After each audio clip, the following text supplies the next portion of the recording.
Tim nasional Australia akan menggunakan Sydney Football Stadium di Sydney untuk laga kandang menjamu tim nasional Indonesia pada matchday ke-7 Grup C, putaran ketiga, kualifikasi Piala Dunia 2026 Zona Asia pada 20 Maret 2025 mendatang.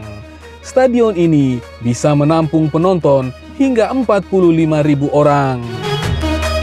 Pertandingan melawan tim nasional Indonesia di kandang sendiri akan menjadi momen krusial bagi Socceroos, julukan tim nasional Australia dalam kualifikasi Piala Dunia 2026 Zona Asia. Kemenangan dalam laga ini sangat penting untuk menjaga peluang Socceroos tampil di ajang internasional bergengsi tersebut untuk ke-6 kalinya secara berturut-turut yang akan digelar di Kanada, Meksiko, dan Amerika Serikat. Laga ini juga menandai kembalinya Socceroos ke Sydney Football Stadium yang baru direnovasi setelah hampir 1 dekade. Penampilan terakhir mereka di stadion ini pada Maret 2017 saat menghadapi Uni Emirat Arab dalam kualifikasi Piala Dunia 2018. Timnas Australia terakhir kali bermain di kota Sydney pada Maret 2024, bermain di Western Sydney Stadium. Saat itu mereka menang 2-0 atas Lebanon dalam pertandingan babak kedua kualifikasi Piala Dunia 2026 Zona Asia. Kembalinya timnas Australia ke Sydney Football Stadium kali ini didukung penuh oleh pemerintah New South Wales. CEO Football Australia James Jensen mengungkapkan antusiasmenya atas momen ini. Sydney telah menjadi tuan rumah beberapa momen ikonis dalam sejarah tim nasional pria kita, dan kami sangat senang membawa Socceroos kembali ke kota yang luar biasa ini, ujar Johnson. Dukungan untuk tim di seluruh New South Wales selalu luar biasa, dan dengan begitu banyak yang dipertaruhkan pada 2025. Kami yakin para penggemar akan menciptakan atmosfer yang luar biasa di Sydney Football Stadium, jelasnya. New South Wales Minister for Job and Tourism, John Graham, juga menyoroti pentingnya laga ini. Sydney sekali lagi menjadi rumah sepak bola nasional dengan mengamankan kualifikasi Piala Dunia penting antara Socceroos dan Indonesia, jelasnya.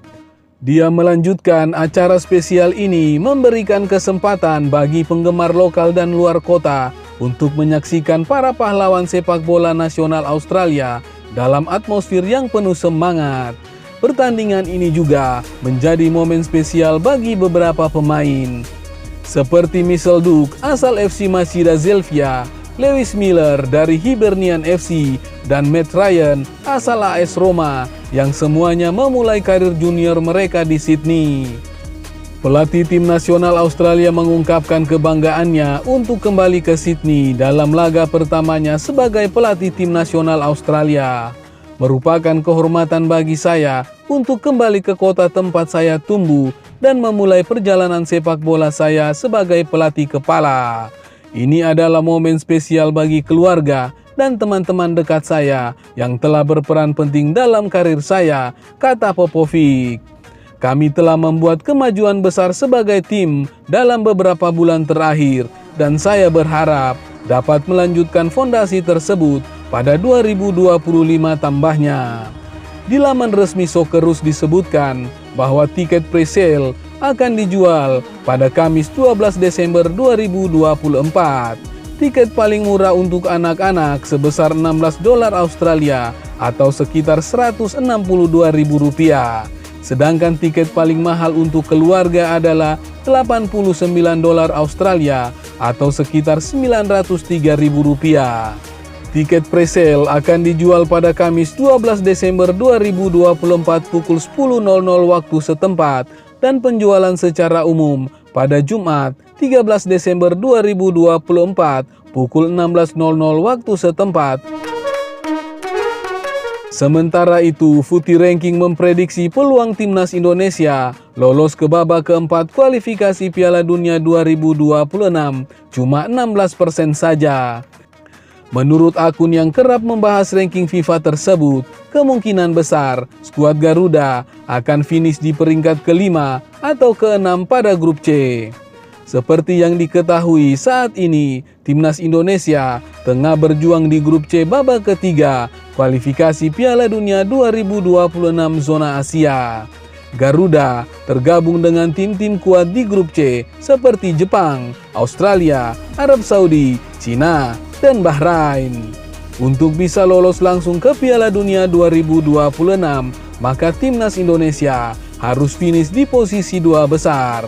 Masalahnya, FUTI Ranking merasa hanya 0,5% saja peluang timnas Indonesia mampu menempati posisi 2 besar. Lalu, untuk melanjutkan perjuangan ke babak keempat kualifikasi Piala Dunia 2026 zona Asia, maka timnas Indonesia wajib finish ketiga atau keempat. Untuk 2 posisi itu, FUTI Ranking menilai peluang tim nasional Indonesia mewujudkannya hanyalah 16% saja. Menurut FUTI Ranking, 84% timnas Indonesia pasti finish di posisi kelima atau keenam. Tentunya prediksi itu melihat berdasarkan pencapaian semua tim hingga babak ketiga kualifikasi Piala Dunia 2026 zona Asia telah memainkan matchday kelima. Setelah hasil dari babak kualifikasi Piala Dunia 3 di AFC, kami melakukan simulasi bagaimana setiap tim akan finish di grup mereka. Dari simulasi kami, Iran, Korea Selatan, dan Jepang 99% lolos ke Piala Dunia 2026. Bunyi cuitan FUTI Ranking di akun X resmi mereka belum lama ini. Jepang dianggap FUTI Ranking 99,99% lebih pasti lolos ke Piala Dunia. Saat ini, Jepang berada di urutan pertama dengan 16 poin, unggul atas Australia, Arab Saudi, dan Cina. Menurut FUTI Ranking, nantinya yang menemani Jepang finish 2 besar adalah Australia dengan peluangnya mencapai 67%.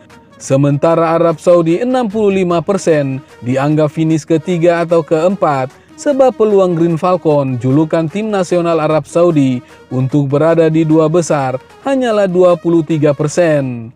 Sisanya Cina dan Bahrain tak mencapai 10%, memiliki peluang lolos dengan berada di 2 besar. Cina dan Bahrain dianggap hanya akan bersaing untuk memperebutkan peringkat ketiga atau keempat dan juga posisi kelima dan keenam. Tentunya itu semua hanyalah prediksi belaka. Namun bisa menjadi peringatan penting untuk tim nasional Indonesia bahwa mereka harus berusaha keras jika memang ingin lolos ke Piala Dunia 2026. Kans terbesar Garuda saat ini mungkin hanya finish peringkat ketiga dan keempat agar perjuangan Garuda bisa berlanjut ke putaran keempat dan mencoba lagi di babak tersebut. Diketahui tim nasional Indonesia berada di peringkat ketiga dalam persaingan di grup neraka kualifikasi Piala Dunia 2026. Kecuali Jepang, kelima penghuni lainnya saling sikut guna meraih posisi kedua klasmen grup C. Bayangkan saja saat ini tim peringkat kedua dengan keenam hanya dipisahkan sebiji poin. Timnas Australia menempati kursi runner-up dengan koleksi 7 angka. Di bawahnya berjejer sangat rapi tim nasional Indonesia, Arab Saudi, Bahrain, dan Cina. Kuartet tersebut sama-sama memiliki 6 poin.